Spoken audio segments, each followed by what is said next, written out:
Bonjour les amis, c'est en cette ville côtière de La Haye, Den Haag en néerlandais, que je vous fais cette petite capsule. Comme vous pouvez le voir, je suis toujours en vacances, mais je pense à vous quand même, je ne vous oublie pas.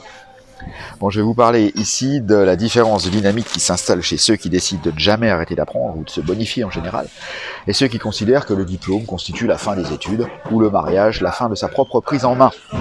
Restez donc avec moi pour savoir pourquoi.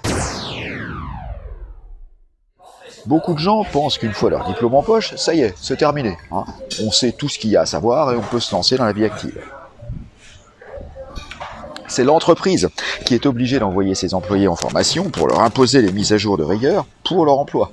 Sinon, la plupart arrêtent d'apprendre à la fin de leurs études, alors que ça devrait être le commencement. On verra pourquoi au chapitre suivant. Un autre exemple, chez beaucoup de gens, est le mariage. Principalement les hommes. Une fois qu'ils sont mariés, qu'ils ont collé sur leur femme une étiquette comme on en colle une sur une valise, ça y est, on peut se laisser aller. Bon là, je vais peut-être en choquer certains et d'autres vont regarder leur annulaire pendant que je parle. Ce que j'aime regarder, c'est ce que nous disent les alliances. Une fois mariés, beaucoup d'hommes, qui prenaient soin d'eux avant, commencent à se laisser aller. On dirait que leur contrat de mariage garantit la présence de leur épouse à leur côté, quoi qu'il arrive. Un peu comme un acte de propriété, on en a l'usus, fructus, et l'abusus, malheureusement pour certaines cultures. Ce que l'on voit très souvent est la prise de poids de la personne, et ses doigts qui n'y échappent pas évidemment, dont l'annulaire qui grossit autour de l'alliance, à tel point qu'on ne peut plus la retirer, même avec du savon, quand vient le divorce. Ceci est la preuve du relâchement, alors que ça devrait être l'inverse. Pourquoi ?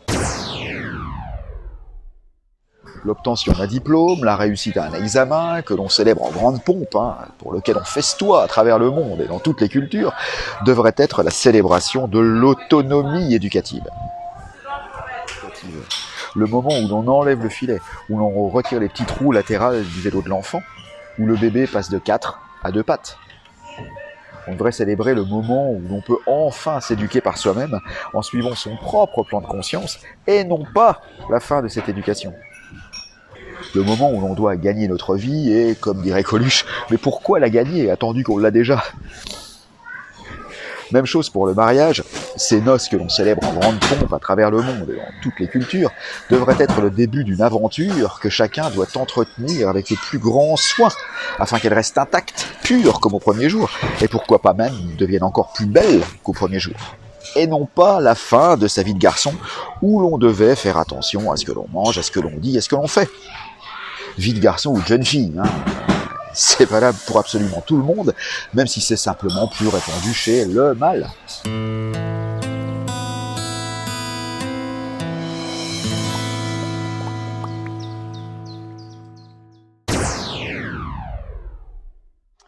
Cette courte vidéo pour vous montrer que l'on ne devrait jamais arrêter d'apprendre, comme les enfants.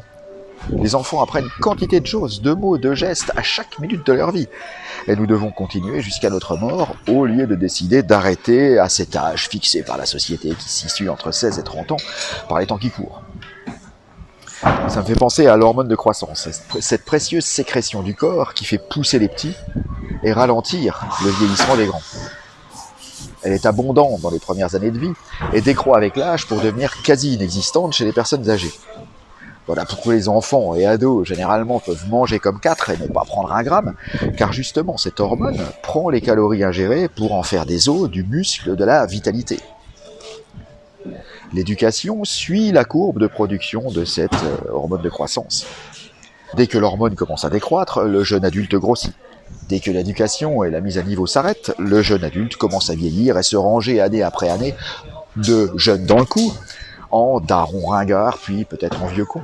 Alors, tout comme il existe des techniques bien spécifiques pour continuer de produire de l'hormone de croissance à tout âge, comme entre autres le jeûne, il existe des techniques pour rester jeune, au top, éduqué, à la pointe des choses, à tout âge. Et la plus fameuse d'entre elles est de ne jamais arrêter d'apprendre, chaque jour, chaque nuit même. Lisez, apprenez, soyez curieux. D'ailleurs, si vous regardez cette vidéo, et mes vidéos en général, c'est que vous êtes du bon côté, de ce bon côté.